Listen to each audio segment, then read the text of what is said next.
This episode of The Clear Out was recorded on the 14th of December 2022 at home in Wicklow, and it is the first of at least two, probably only two, Christmas episodes for this year. And it was an episode beset with interruptions and distractions. Excuse me, my own fault. I made life difficult for myself. I left myself with too little time to record, without allowing for the technical issues I faced. My computer started playing up, and it cost me valuable minutes. And then there were interruptions from my daughter, from the puppy, and the ability to concentrate was shot down like what? Shot down like a clay pigeon and smithereened all over the place. So if there is, as a result of that, a sense as you're listening, particularly towards the latter half of the podcast, or the middle section, that's the reason why.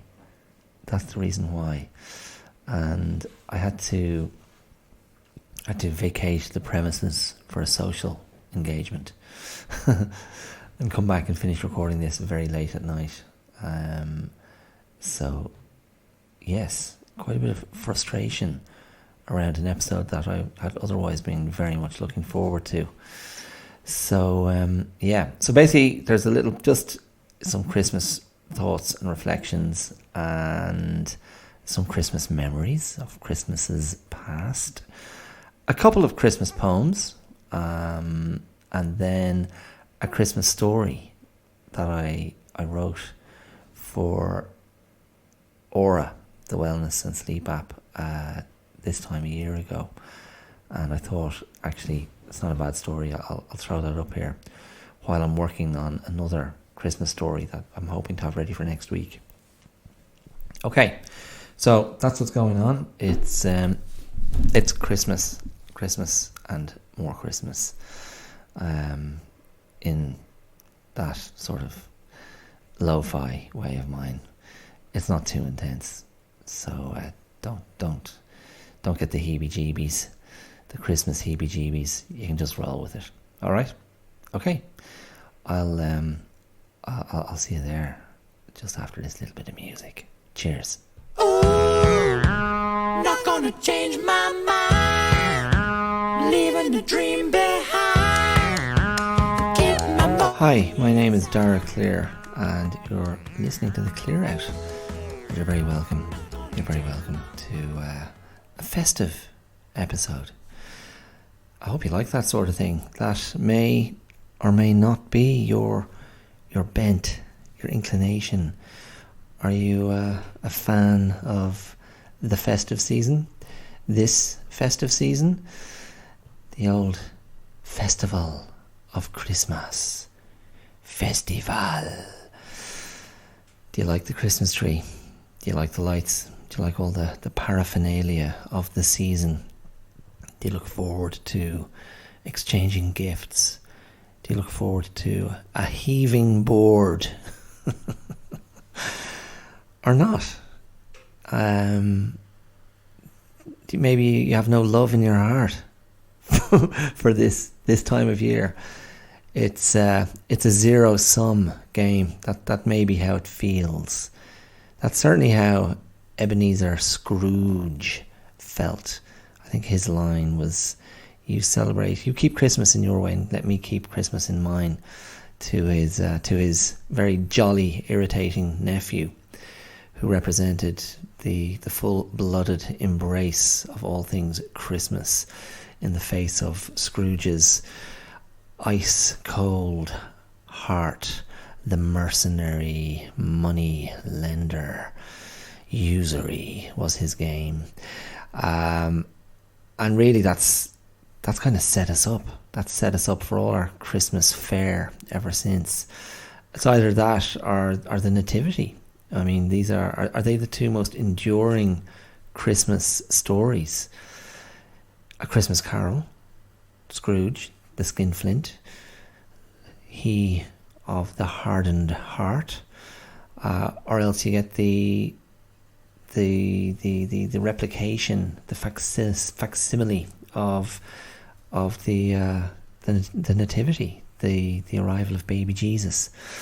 What are the other variations that have endured? I suppose another trope of the Christmas story is getting home for Christmas. Yeah? Does that make you think of the Chris Rea song? Rea? Okay, anyway, I've jumped straight into it without going, hey, new listener.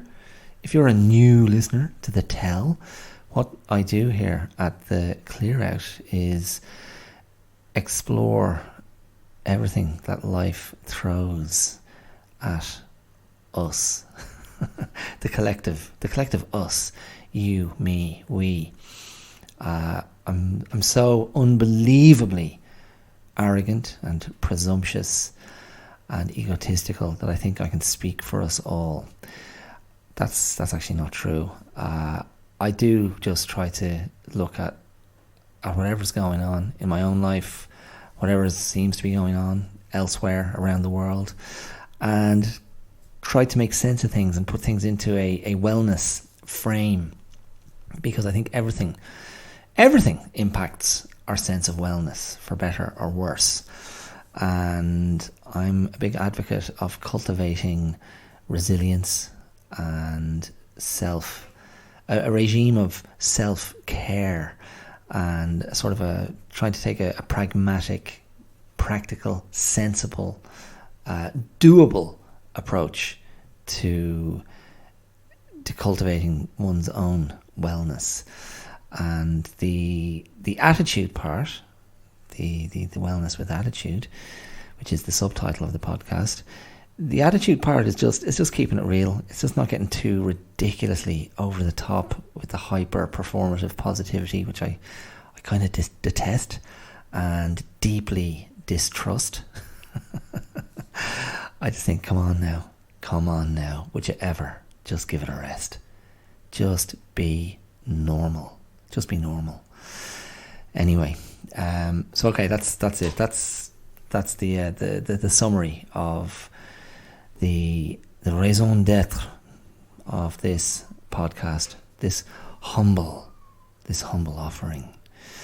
Yeah. Okay. So I'm running a high risk strategy today. I'm in one of the other rooms at home in #blessed, and I have a dog sleeping to my right. In fact, I have a cat sleeping even closer to my right under a leopard print fleece blanket, if you don't mind. That was a rather lovely, depending on your understanding of the word lovely, wedding gift from my friend Owen. How are you, Owen? If you're listening, thanks so much. The leopard print fleece blanket lives on, and our aged cat sleeps beneath it. To my left, I have two smelly guinea pigs, two brothers. You may hear them humping at some point. That's not a sexual hump. If you quickly were reaching for the off button, this is a very PG podcast, and that would be a platonic hump, a brotherly, manly, fluidless hump. Just two little hairy guinea pigs rubbing up against each other, saying, "I love you, man." And the other one says, "I love you too. It's lovely to be in love with you, bro, because there's no one else in our world except those humans who occasionally swing by to drop off the ends of carrots and purchased weed, grass, and little guinea pig niblets. And because the stove is cranking in here, it's rather hot, and the guinea pigs they're frequent visitors to their water bottle. They're like, "Man, it's is it just me, or is it hot in here? And God love them, they can't strip down to their undies. They've got to get around their domain in those shaggy jackets that pass for guinea pig hair or fur. Anyway, that's it. Oh, in fact, I'm surrounded by animals. The other cat's here as well. She's in her palace, which is 2 cardboard boxes, one sitting turned upside down and sitting on top of the other. And there's a little sheepy fleece blanket in there that she's sleeping on. So isn't that lovely? Apart from the guinea pigs, who are kind of active, the other 3 are sound asleep. My daughter's in the other room, and I just thought for this, the first of 2 festive episodes, I'd be out here where the Christmas tree is and the decorations. One of my favourite decorations, seeing as you didn't ask, is a little replica of an old Irish telephone box. Green and cream, I want to say, rather than green and white. I remember them well, and it's basically like a snow globe, except it's a telephone box, and I love it. And it was a gift to me from my wife 3 Christmases ago, the first Christmas back in Ireland. So I'm very fond of it. It's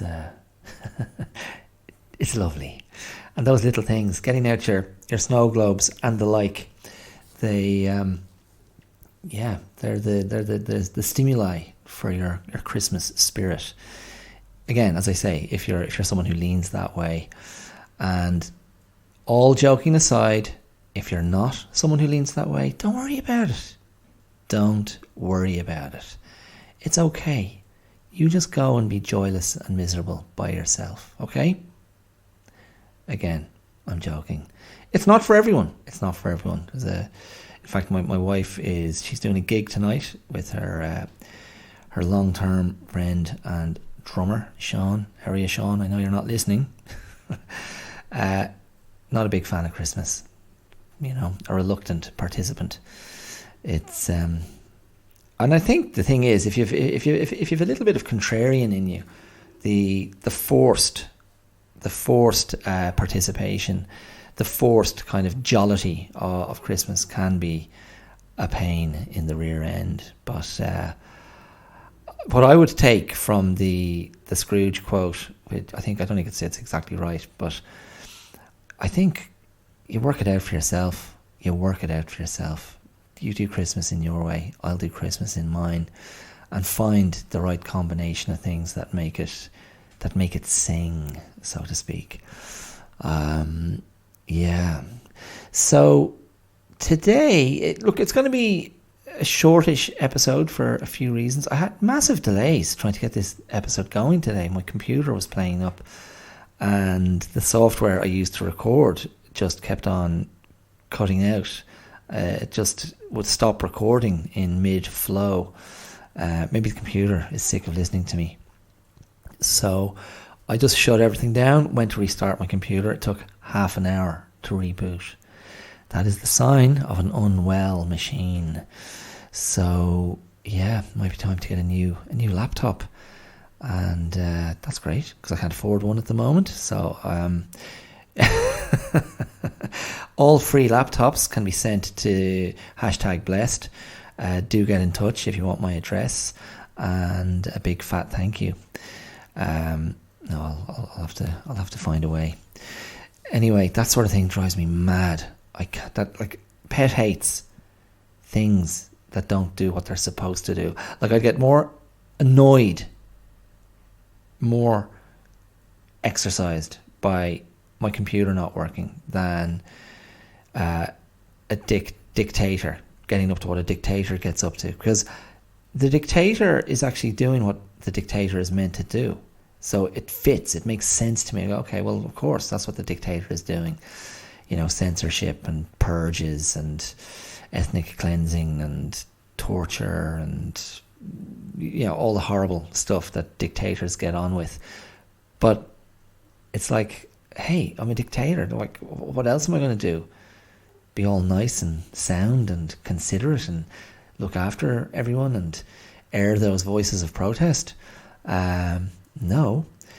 But something that doesn't do what it's supposed to do, like my laptop about 40, 50 minutes ago, I have such an impulse to smash it. It's just, that's it. That's the thing. You're not doing what you're supposed to do, and it's costing me time.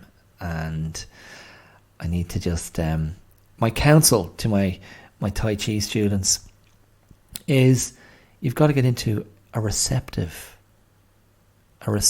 and accepting frame of mind, non-judgmental, no judgment on things that are interrupting the flow. Because what we're trying to achieve when we do Tai Chi and Qigong is flow. We're trying to cultivate flow of energy, flow of breath, flow of thought, non-judgment, very passive witnessing mind, and a very kind of gentle, non-judgmental frame of mind. I accept. So I was trying to do that before while I was waiting for my bloody laptop to reboot, and I was just going, do you know what? I'm just going to breathe into this. I'm going to breathe into this, and if I have to record this episode late and send it out late, so be it. It's not the end of the world. It's no big deal. Breathe, relax, and that's what I did, and it's come back, so it's okay. But in any case, I will nonetheless be keeping it short-ish. And my plan is to share a few little Christmas memories, Christmas anecdotes. I've just got the most amazing anecdote. Everyone sit down, get a glass, get comfortable. This is going to take a while.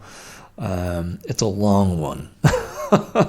Anyway, so there I was, 1987. No. Okay, a few Christmas memories. I'm going to read a couple of Christmas poems. I'm going to, and the Christmas poems, I'll talk about that in a second. I'll talk about that in a second. And I'm also going to include in this week's episode a Christmas story that I wrote last year. So I'm working on a new Christmas story that I hope to have ready for next week's episode. But I did record an extra Christmas story last year that I'd written for Aura, the wellness and sleep app that I create some content for, sleep stories and meditations and the like. And I just thought, you know what, that wasn't a bad little story.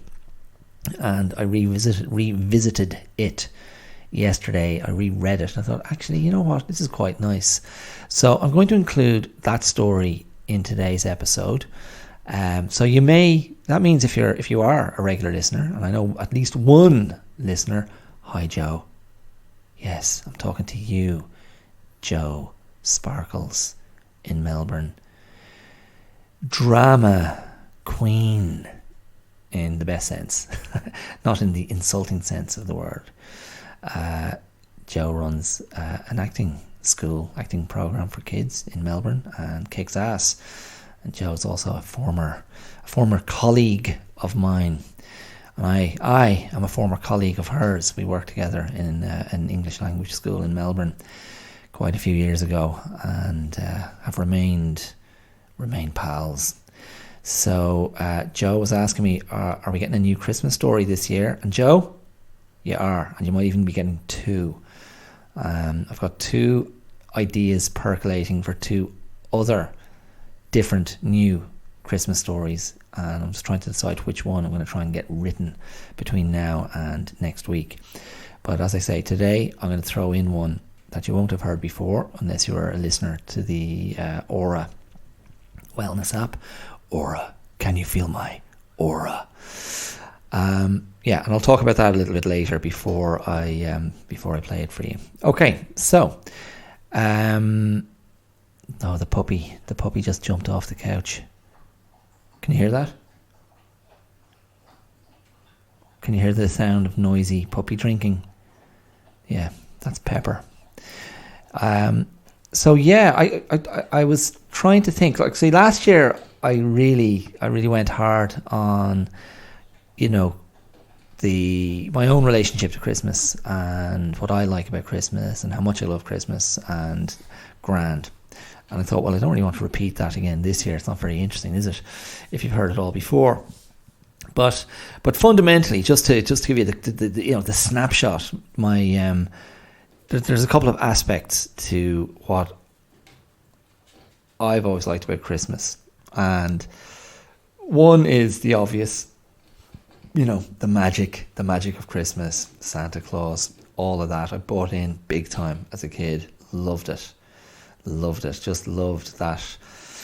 Yeah, the sense of anticipation, the excitement, the change in the energy around Christmas time, between adults, and just what I felt was just a change in the energy in the world, and I absolutely loved it. So that was like one thing, and I like to try and kind of revisit that or tap into it in whatever way I can. And the other thing that I really really loved and was very special to me was the get out of jail nature of Christmas. The sense that you couldn't get in trouble. Because I had here's a nice euphemism for you. I had a lot of energy as a kid. Maybe that's not even euphemistic, but I had a lot of love to give, and it was more than my poor mother. There's a cliche. Your poor mother. 4 boys, your poor mother. I mean, I won't start on how I could extrapolate on that. But my mother could be quite cranky, a little bit sharp, and through the rest of the year you'd be kind of minding yourself and watching yourself just in case you got killed. But at Christmas you got a pass, and I just thought, oh my God, this is so good. You get a pass at Christmas. And I can't change that wiring in myself. I kind of feel that way about birthdays as well. On your birthday, you get a pass. Okay, on your birthday, everyone has to be nice to you. That's the rule. And, I just think the opportunities to live free don't come along very often. So if it's 2 days a year, birthdays and Christmas, make the most of it. Make the most of it. Living free, baby, and just letting the good times roll. So that's always been my kind of they've been my kind of drivers, magic and freedom. So anyway, that's pretty good combination if you think about it. Magic and freedom. So freedom to immerse yourself in magic. I don't know. There's part of me that recognizes that maybe there's something childish and immature, delusional about that relationship with this time of year. But I don't know. There's a romance, and there may be a sentimentality. I'm hesitating to use that word because I'm very resistant to invalidate this position. I think, the life is tough enough. There's enough crap going on always. There are enough things to drag you down into the mud, to remind you of your vulnerability, your frailty. There's enough of that always. There's enough tetchiness. There's enough conflict. There's enough static and white noise that when you get permission to go, do you know what? You're allowed. We're giving you permission for this period to just let your soul lift briefly. It's basically an armistice, isn't it? Isn't it a laying down of arms? Isn't it about just, okay, let's all just play nicely for a while. Okay, and here, have some nice mulled wine. And there, there's a chocolate, and there's a little bit of extra food and some extra treats around the place, and here's some music. Listen, choose wisely with the music, for God's sake. I mean, for every great Christmas song, there seems to be 20 absolutely awful ones. Awful. Just effluent for the ears. But yeah, it's yeah, you know, choose wisely with the music, because there's a reason people get sick of it. There's a reason it all just becomes shopping centre elevator music. So yeah, choose carefully. I mean, I have a selection of albums that I play every year, and even some of those I don't go back for more. So yeah, there's a time and a place. There's a way to curate those tunes to make sure they hit you in the right place. Now, speaking of tunes, I'm hoping next week, on next week's episode, to have a repeat performance, a repeat of last year's festive effort when myself and my wife and my cousin Fionn played a few Christmas songs. We did four nice little Christmas songs, and again, I'm using the word nice, with discretion there. I don't think Fionn will be able to make it this year, so it might just be a duet, if that's not too toe curling for you. It might be a little duo, a little Christmas duo, Dara and Kiara, the Aras, as a friend of my wife's used to refer to us, along with her sister Sarah. Can you believe that? So there's Kiara, there's Sarah, and there's Dara. Yeah, so it may just be myself and my wife, and we'll do what we can. I mean, basically, my wife elevates anyone who sings with her or plays with her, because that's her great gift as a musician and singer. And yeah, she can make some very ordinary performers sound so much better, just by weaving her own vocal magic. So that's what I'm hoping for next week. And if I can persuade her, she wrote a really nice Christmas song last year, so maybe she can play that, and she can teach me some idiot-proof harmony so I can sing along. Also, my friend Sean Needham. How are you, Sean? He has the way I try to write a Christmas story every year, Sean has been pretty diligent about trying to write Christmas songs. And he has a lovely new one that's out there. And, oh God, Sean, please don't kill me if I get this wrong. As far as I remember, it's called Happy Christmas Man. Isn't it? Okay, I have to go and check now. I'm sorry. You just entertain yourself there. Have a humbug. Have a mint emerald.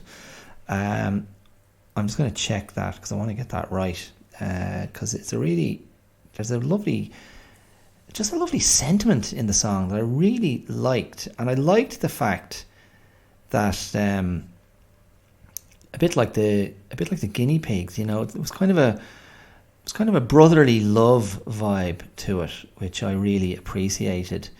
Happy Christmas, man.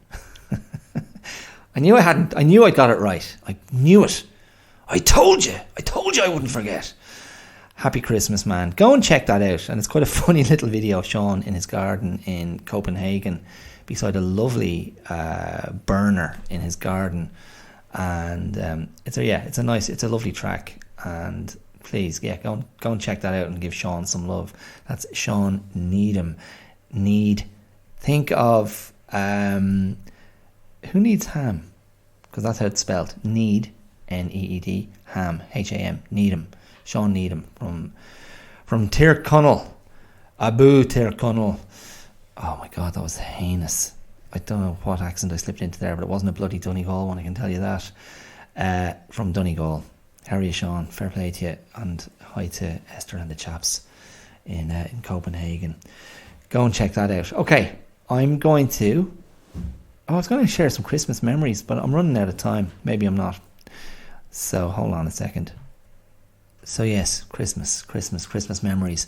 For some reason, I was thinking of one of the worst Christmases I ever had, which was in, let me get this right, Christmas 1996.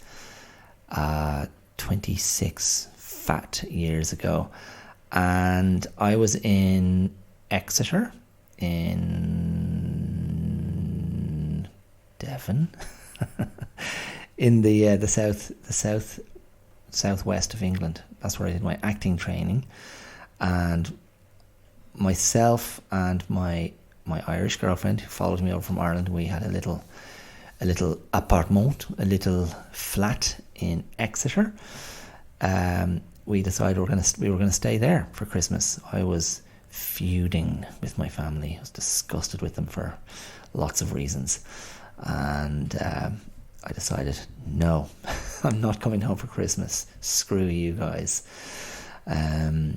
So I decided to stay not home alone, but abroad alone, except with my girlfriend. And that was fine. And that was going to be cozy enough, I guess. And what happened was, one of the guys I was in acting school with, who was, how can I describe this guy without being insulting or patronising or judgmental? He was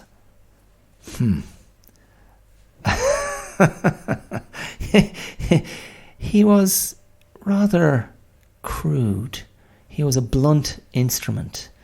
He'd done a bit of boxing. He was a mechanic, maybe like an aeronautic mechanic. Is that what you call someone who works on airplanes? And he and I hit it off quite well. But, I was wary of him because he was very blokey. And he just there was an edge to him. And he was a bit, he could be a bit of a tool. But then there was also something kind of funny about him and irreverent, which I appreciated in the very precious setting of acting school. In any case, out of the kind of, the largeness of his heart, he invited my girlfriend and I to have dinner with him and his family up the country, where I can't remember where they were. It wasn't that far away, a couple of hours away. And my girlfriend was sort of a hippie type, a vegetarian, quiet, sensitive kind of a girl, really nice. And basically it was like dropping this vegetarian hippie into a cage of ravenous meat eaters who just thought everything that my girlfriend represented was absurd and bizarre and entirely wrong. And it was just, again, like I was saying earlier, like, why would you take yourself out of your comfort zone at that time of year? Why? It was the wrong move. And it was kind of Christmas Day in the pub as well, which is kind of an English thing. It just wasn't. It was all wrong. It was all wrong.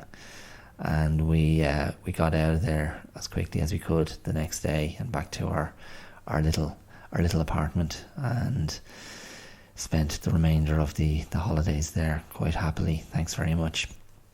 But yeah, there was not a good time. Not a good time. I can barely articulate the discomfort, the awkwardness, the sense of, oh shit, this really wasn't the right place to come to for Christmas.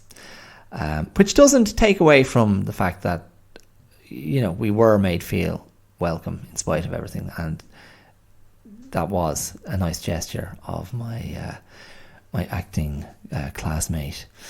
But there you go. That was, gas.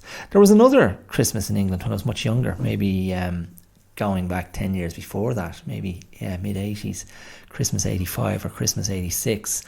And my parents took us to England to spend Christmas with friends there. That was quite nice, actually. I can't remember exactly where they were. I think it was near Saffron Waldron. Saffron Waldron? Is it Saffron? Saffron Waldron? One of those pretty little English villages. And I remember that year for some reason, and I think, yeah, again, it's amazing how as a kid you can engage with nostalgia as a kid.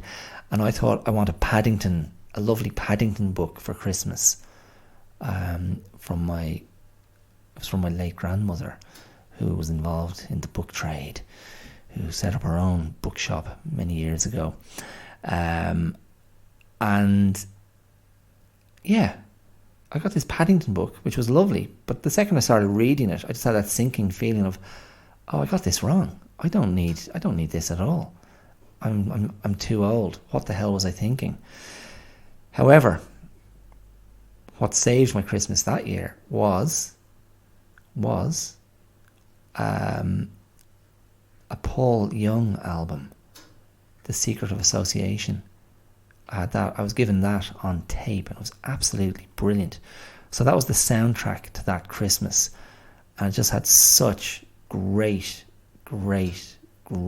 songs on that album. And Paul Young, just one of those, one of the blue-eyed soul guys from England who were killing it at the time. So that made up for Paddington. Yeah. So that was 2 Christmases abroad out of Ireland. And then, of course, I had 10 Christmases in Melbourne. 10 Christmases in the heat. And 10 Christmases where I insisted on cooking turkey. Cooking a full-sized turkey.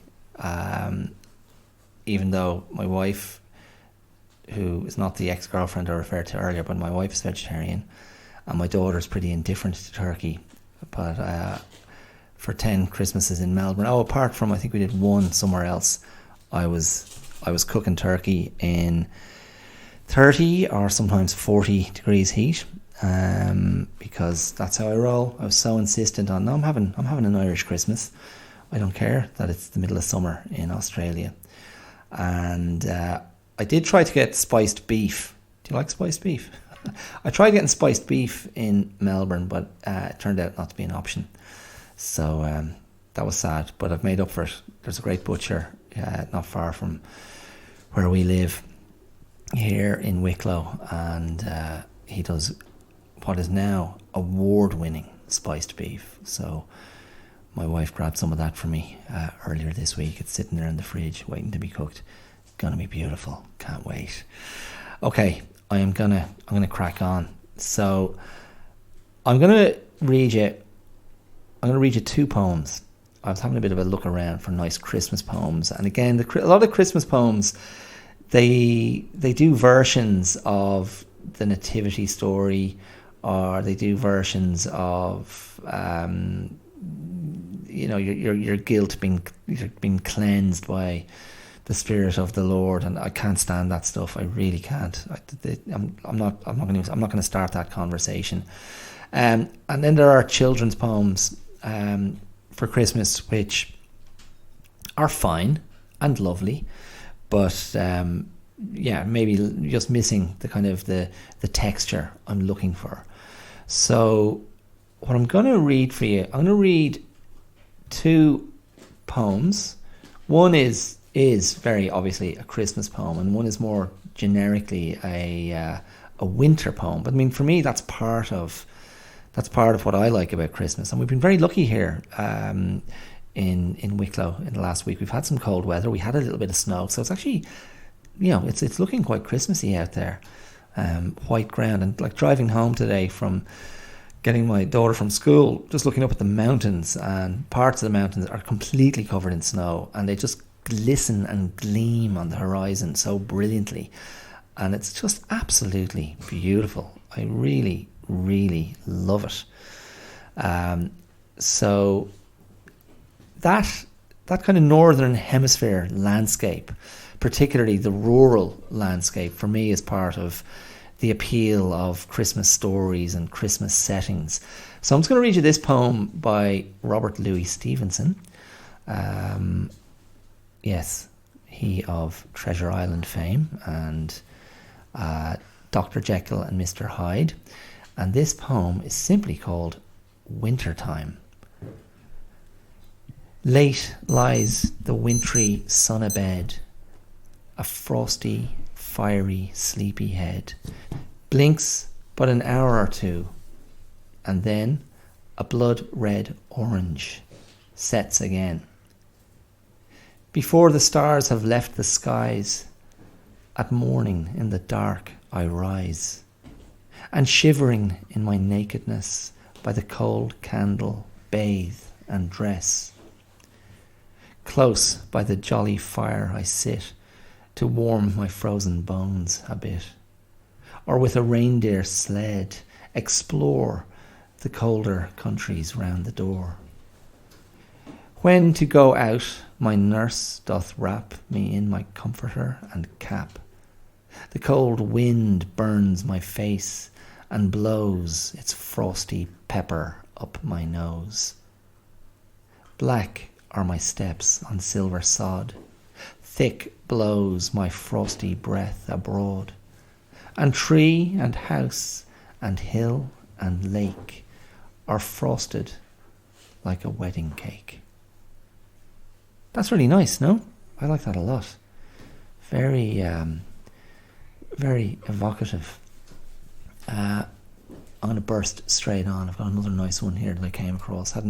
I feel like I'd read Wintertime before, come across it in a book of children's poems.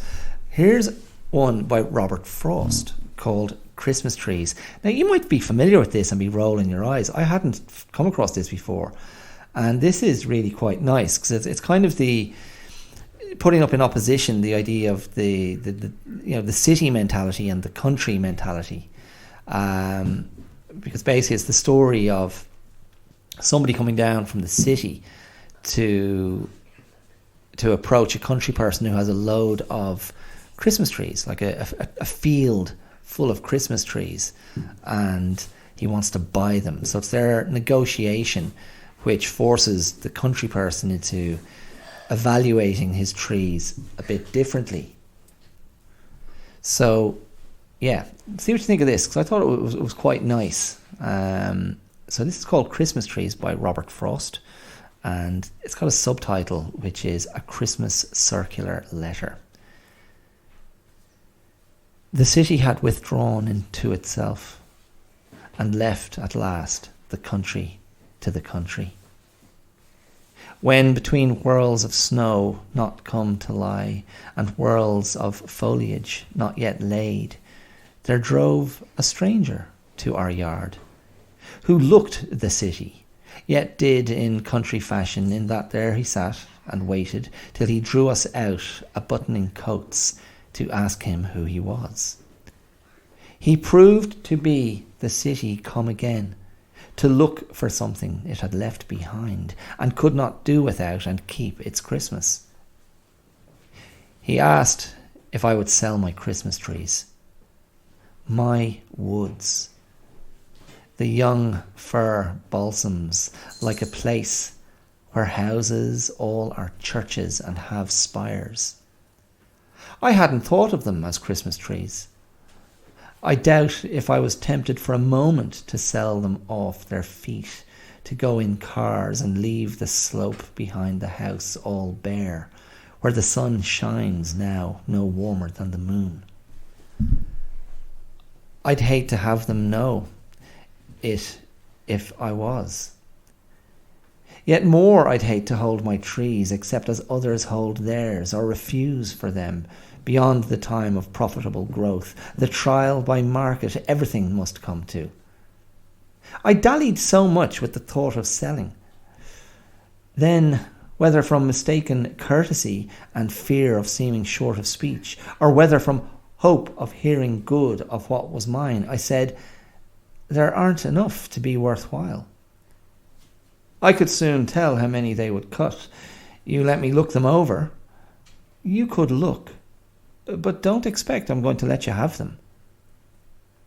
Pasture they spring in, some in clumps too close that lop each other of boughs, but not a few quite solitary and having equal boughs all round and round. The latter he nodded yes to, or paused to say beneath some lovelier one with a buyer's moderation, "That would do." I thought so too, but wasn't there to say so. We climbed the pasture on the south, crossed over, and came down on the north. He said, 1,000. 1,000 Christmas trees? At what a piece?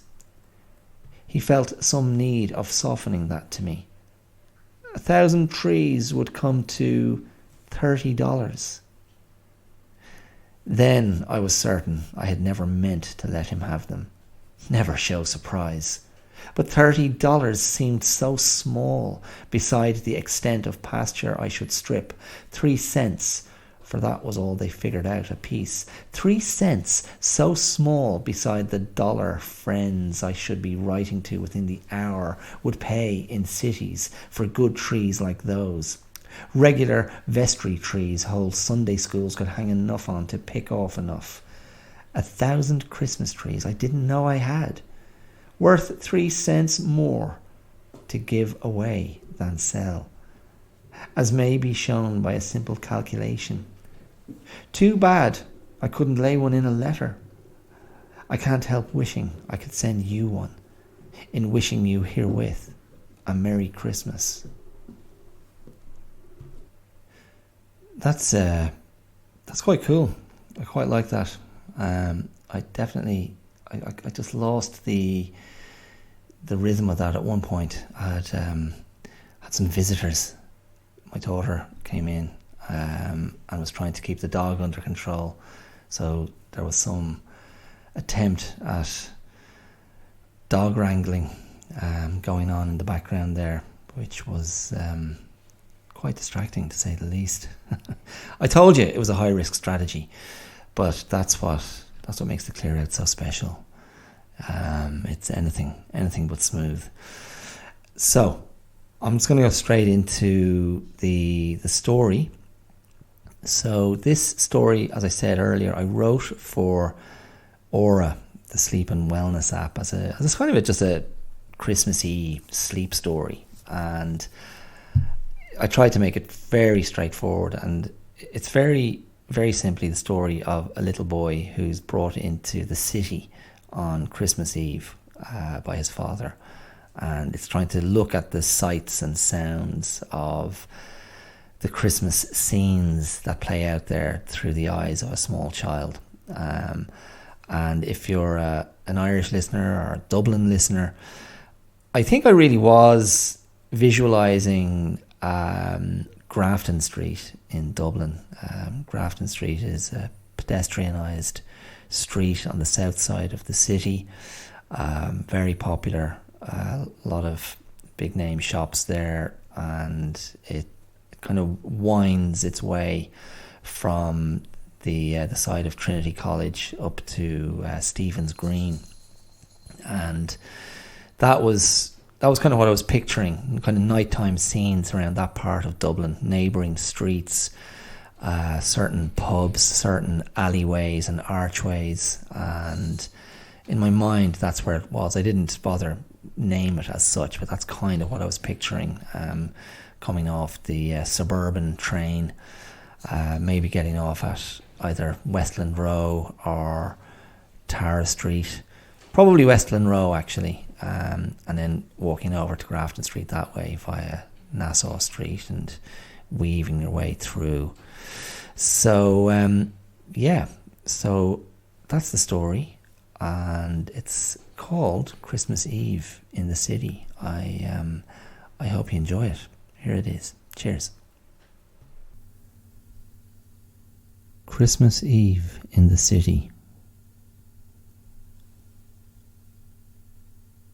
Where to first? You're the boss. He looked up at his father, grinning down at him from under a woolly hat. He didn't know where to go. He was just a kid. He wrinkled his nose and shrugged. His father looked thoughtful for a moment. "Don't worry," he said. "I'll lead the way. Come on, let's go." His father took his hand in his and set off confidently, merging with the throngs of people who were rushing this way and that, bundling past each other, saying sorry and excuse me constantly, carrying bags and parcels and flowers and bottles, or else empty-handed, but moving with great purpose all the same. Nobody, he thought, absolutely nobody was simply taking their time. Why was everyone in such a hurry, he wondered. He could smell perfume and fragrances on every other person. Even his own father he'd seen splashing something on his face before they left the house. His father told him it was a secret potion his mother made him wear when he went out, so he wouldn't fall in love with any other women. He said he never knew whether to drink it or pour it in his shoes, so he just put it on his face while he was thinking about it. His father looked down at him again. "You okay there, pal? You keeping up all right?" He nodded that he was. There was just so much to see. He could barely stop looking at the endless array of clothes and shoes and hats and hairdos that bustled all around him. He wondered too about the beautifully wrapped gifts and parcels that were overflowing out of bags and arms, as if trying to leap into the hands of their intended recipients. He thought perhaps that some of the boxes had in them a puppy or a kitten that was to be somebody's Christmas gift the following morning. He began to think he could see lids suddenly bump themselves ever so slightly loose, and he listened intently for a little puppy's yap or a kitten's mewl. Before he had a chance to spot anything, he was being whisked away from the melee of bodies. "Come on, we'll go this way, it's quicker," his father announced, turning sharply down a side street where it was immediately far less busy.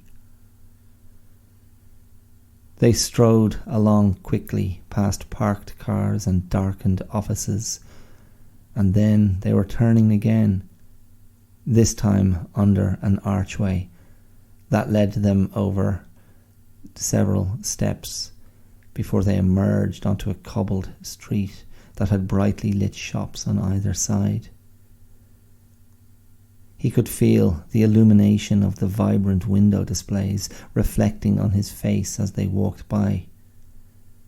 His father wasn't stopping, so he looked back over one shoulder, then the other, as he tried to make sure he didn't miss anything. He observed that groups of people that they encountered seemed to be louder and less caring about how they walked and moved. Some were singing songs, and many were laughing. The voices sounded loud, almost aggressive, but everything seemed to pitch to laughter and merriment. He was sure they were having what he often heard his father call the crack. He recalled his father explaining to an overseas guest one time that it was an Irish word for fun, sport, and high spirits. He was intrigued to be up close to so many grown-ups in this mode. They seemed unpredictable and somewhat out of control. He wasn't too worried. As long as he was with his father, he knew he'd be all right. As if reading his mind, his father called out to him, "Right, brace yourself. We're going in here for a quick one. I'm just saying a quick hello to Uncle Dennis and the lads. It's going to be noisy, but we'll keep it quick, and then the rest of the night is yours." His father had said quick 3 times, and he had no choice but to trust that that would be the case. But then he knew sometimes he and his parents had very different ideas of what was and what wasn't quick. He was comparing quicks in his head when his father pulled open the door of the pub they had stopped at, and they were hit by a wave of shouted conversations and music and laughter and glasses clinking and orders being shouted and received. It was a tangle of grown-up bodies and grown-up smells and grown-up voices. And there was another smell in the air, which was grown-up drink in its many forms.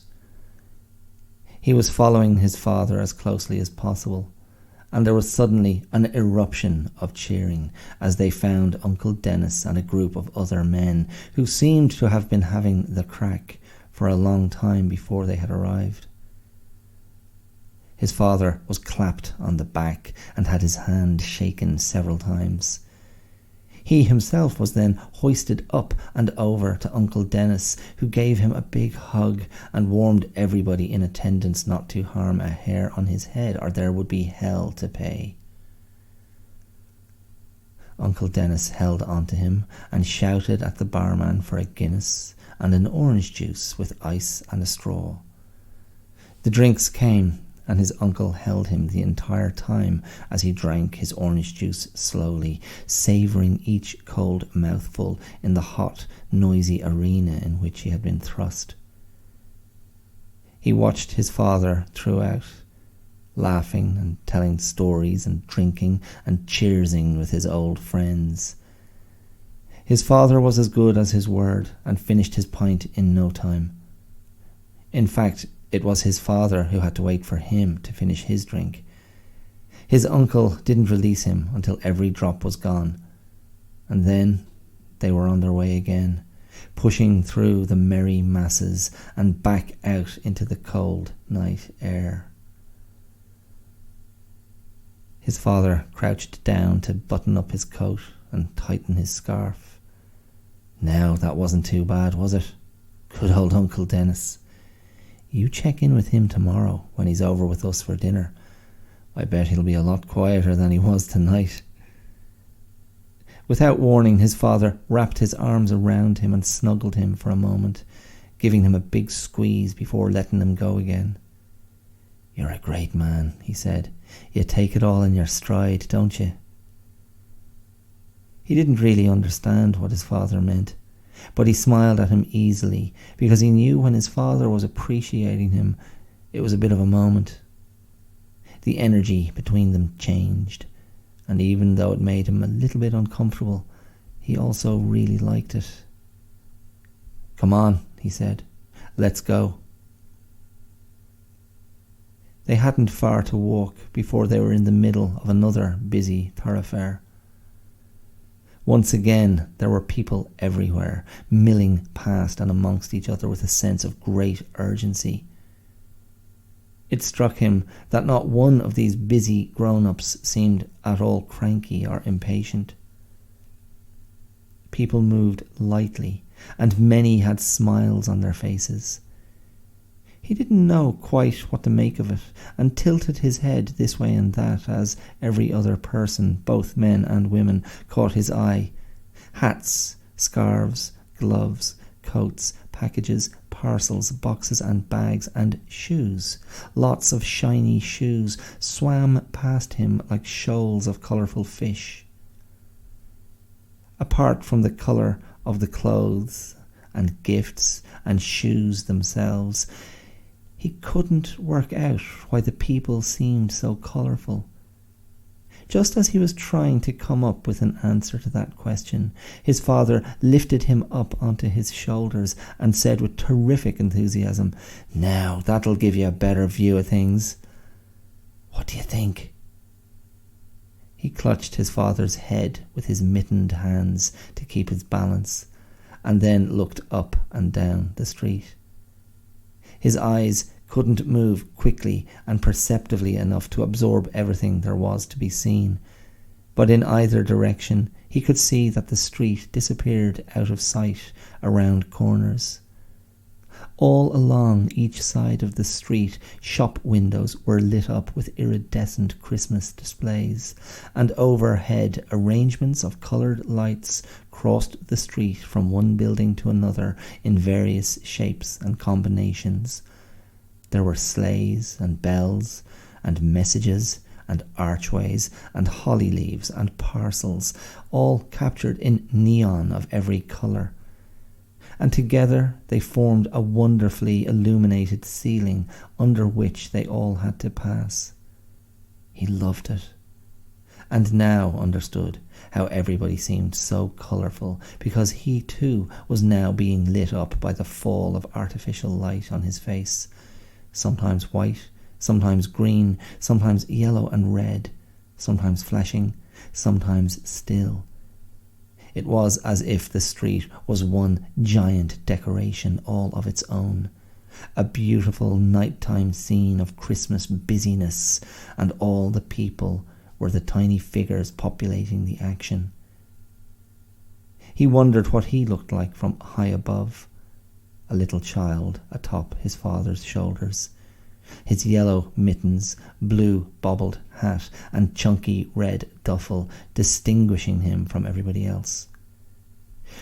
They walked, or rather his father walked, at a gentle pace, in no rush now.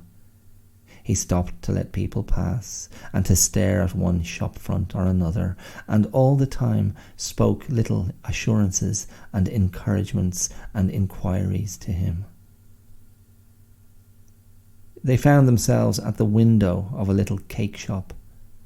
He could see inside queues of customers lined 4 or 5 deep at the counter, and a busy team of workers bustling beside each other as they tried to give everyone what they wanted. Mouth-watering pyramids of multicoloured macaroons, creamy eclairs, exquisite truffles, delicate pastries, and plump profiteroles were being divided up and portioned out in pretty red boxes that were sealed with golden ribbons. But as eye-catching as that was, it was the window display that really fascinated him. In a brightly lit window to the right of the doorway was an elaborate Christmas scene that consisted of what seemed like countless gingerbread people having a snowball fight in front of a 3-story gingerbread house whose roof was laden with snow. Behind the house rose a huge purple mountain, also snow-capped, and Santa's sleigh and team of reindeer was flying across a night sky above the mountain. He was amazed to realize that everything he could see was made from something edible. White icing made up all the snow in sight.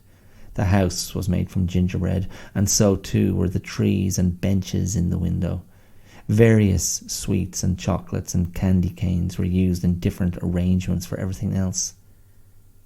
He thought he would very much like to take a gingerbread man home with him, but his father must have read his mind again, because he tapped him on his foot and said that treats could wait until tomorrow. The next 3 shops they stopped at were a hat shop, a music shop, and a jeweller's. He marvelled at the different types of hats he could see. He had never seen so many before. His father told him that a peculiar breed of men and women wore those hats, and that they roamed free in the wild like lions on the savannah. He said they had to be humanely caught and released, but not before giving up their wonderful hats, so people in the city could wear them to important events like mayors' balls and horse races. The window of the music shop sparkled with the silver and gold of the beautiful brass instruments that were lined up like soldiers waiting to be relieved. His father pointed out a French horn and an especially large saxophone, and said that the people who made the instruments had to be enormously strong to bend the metal into those shapes. Finally, at the jeweller's, his father told him that jewellers were part of a secret society of extremely quiet workers, that included librarians and mime artists. His father was full of stories and information like that, and he never knew whether to believe him or not. They were always imparted with enormous seriousness, but there was a look in his father's eyes that seemed to suggest something entirely different. "Now," his father suddenly said, "this is what you've been waiting for, right?" He looked at where they had stopped. It was the most wonderful window yet. He was still up high on his father's shoulders, and a large crowd stood between them and what everyone was looking at. There were other children like him being held aloft by their parents to ensure they had a view, but his father lifted him down and ushered him gently forwards through the bodies. When they had managed to squeeze quite a bit closer, his father told him to go on alone. "You'll be fine," he said. "I'll wait here. No one will mind you pushing through. Just be polite. Firm, but polite. Go on." His father was right. He nudged and bumped his way forward and said, "Excuse me," in a polite voice, and the nameless bodies moved just enough to let him through. And then he was there, with about a dozen or so other children, all with their faces agog as their bewitched eyes feasted on the spectacle before them. The window was full of the most beautiful toys he had ever seen, and each and every one of them seemed to be alive in some way. They were moving and talking to each other and working together, and some of them were dancing, and some of them were sleeping, and some were reading, and some were eating, and some were even skating. Yes, the toy shop window had its own icy pond, and 2 dolls in winter hats and scarves were skating around it perfectly on tiny skates. There was a train that moved all through the scene, and even went in and out of a hillside tunnel before returning to its starting point and going again. The starting point was a stained glass train station, and a giant polar bear in station master's uniform blew his whistle when the train was ready to set off. The passengers on the train were immaculately dressed figurines in smart suits and colourful dresses, and they nodded their heads in conversation as the train progressed along the track. Nothing was still. It was an orchestra of synchronized movement that mesmerized him, just as it did the other children, 1 or 2 of whom were reluctantly made to leave every few minutes, only for their spots to be filled instantly by enthusiastic replacements. If they were like him, they would not be able to stop looking at the little log cabin in the foreground that had above its entrance a carved sign that said Santa's Workshop. Lit inside by miniature oil lamps, a conveyor belt was busily attended by elves wielding tools and wrapping paper and needles and thread. Outside the front of the cabin stood a fabulously fat Santa Claus, who was bending to gather and then feed grain to his reindeer, who were sticking their heads out of an adjoining stable. One of the reindeer was most certainly Rudolph, and his nose was very red indeed. He could have stayed there all night, admiring the beautifully crafted toys, and imagining their magical lives when nobody was looking. But he felt the tap on his head, and he knew his father was ready to take him home. Up onto the shoulders he went again, and they went only a little further up the street before turning around to make their way to their own train. They had time for one final little moment before they got to the station. A group of singers had set themselves up and were giving their versions of festive songs to appreciative onlookers.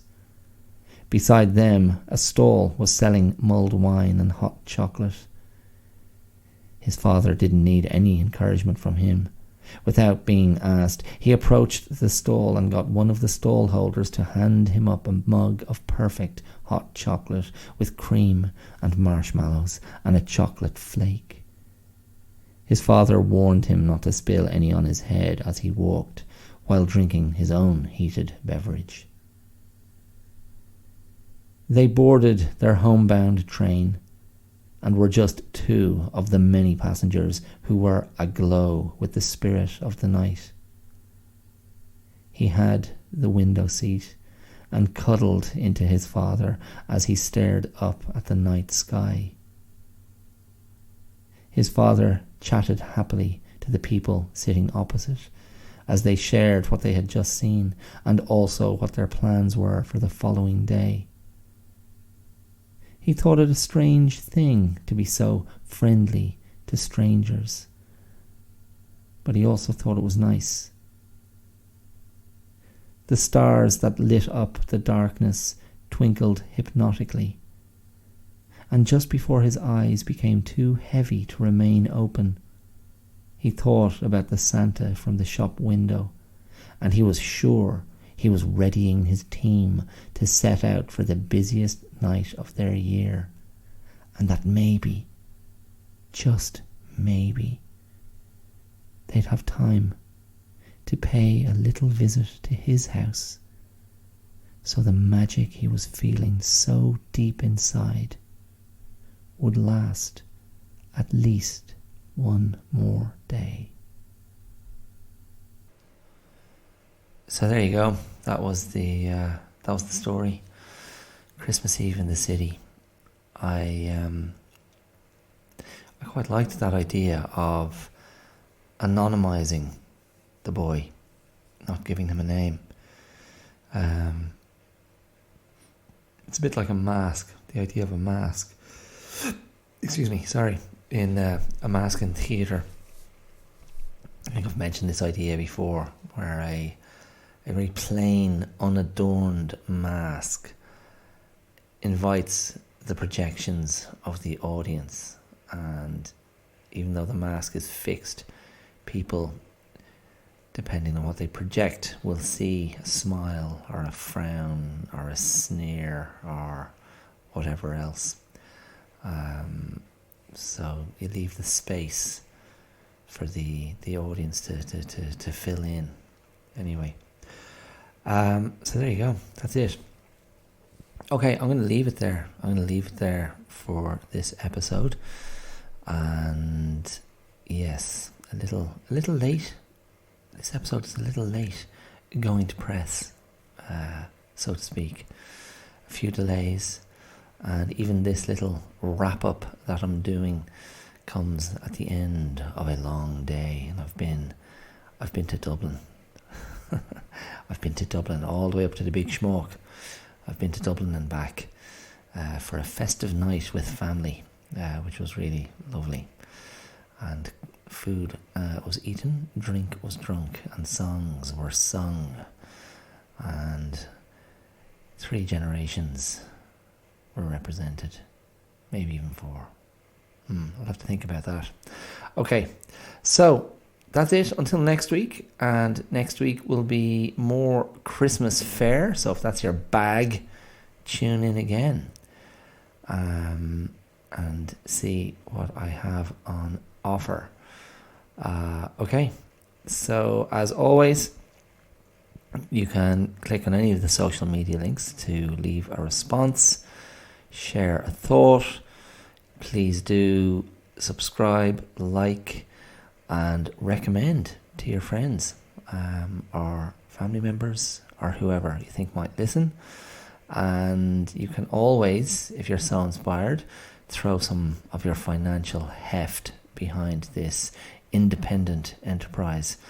You can use the supporter link, which should be there in the information where you're listening, or you can use the Patreon link to become an ongoing patron of the arts, because this is an artistic endeavour as much as anything else. And that link is patreon.com/theclearout.